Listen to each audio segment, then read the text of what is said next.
Hey now, fans of the Resistance, Matt Haywood here to recap and review Star Wars Resistance, the Mutiny, aka S2E14. The episode begins with Kragan meeting up with the Crimson Corsair to secure a shipment of B-2 battle droids, which he secures after a terse negotiation with Mr. Adano. Meanwhile, back on the Colossus, Synara is pleading with Doza to not keep the pirates locked down, or they may do something stupid. Go figure. Doza doesn't adhere to her request. Rather, he calls for a security detail, which he takes with him to the pirate's hangar to confront Kragan, who has just returned from his illicit dealings. Synara is also suspicious of what Kragan may be up to, but he confirms he just went out to get food and supplies for everyone on the fueling station. After he locks the pirates down again, Doza meets with Yeager and Niku about some sort of plan, but as Kaz walks in on their meeting, they play it off as if they were just talking, because they don't want clumsy Kaz in on the spying. Rather, they send him off to work on his ship, but he follows Niku instead. In the pirate hangar, Kragan also asks Synara to go check on the market to see if the food is being doled out properly, so he clearly wants her out of the way due to her connection to Kaz and others on the Colossus. Once she is gone, he breaks out the B-2s, but they are busted, so he asks Niku to fix them for him, claiming they're for Doza to help with security. While this is going down, Kaz and Synara link up at Aunt Z's and realize they're both being kept in the dark about something, so they head off to the pirate hangar to see what Niku could be up to.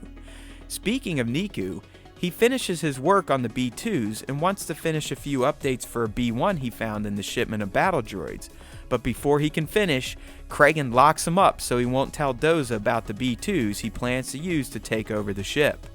At this point, Kragan rallies his pirates for a mutiny as Kaz and Synara look on from the shadows, but before they can rat him out, they too are locked up with Niku. Kragan's attack begins, and his B-2s start locking down various sectors of the ship while he heads to Doza's tower.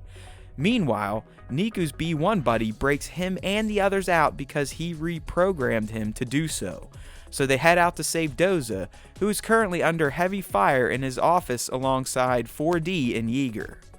On their way to help Doza, Kaz, Niku, and Synara get stopped, but the latter two save Kaz's ass and they proceed to Doza's office, which is empty at this point. Synara knows where everyone is at, so she takes the others down to the pirate hangar by its airlock, where Kragan is getting ready to kill Doza and Yeager.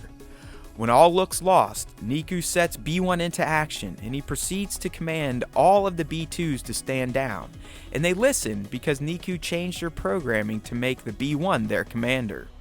The day is saved, but Doza wants to punish the pirates for their mutiny. Synara asks him to just neuter them and let them go so they don't waste any more resources, and Doza reluctantly agrees. As the pirates are banished, the good guys celebrate Miller time by busting Kaz's balls, because he's Kaz. The end. This was a rather fun episode of Resistance, which all started with the awesome opening scene featuring a live-action Star Wars movie character in animated form. I just really appreciated bringing Sedan into the mix, as well as the Clone Wars era droids. They were both awesome ties back to the live-action Skywalker saga, which only helps to make this show feel like it is part of the same galaxy. I also appreciated how Synara has more or less paid off on the character arc I predicted for her way back when we met her in Season 1. She may not have died to save Kaz, but she did cut ties with her pirate family to save her new family, so my vision mostly was paid off for her.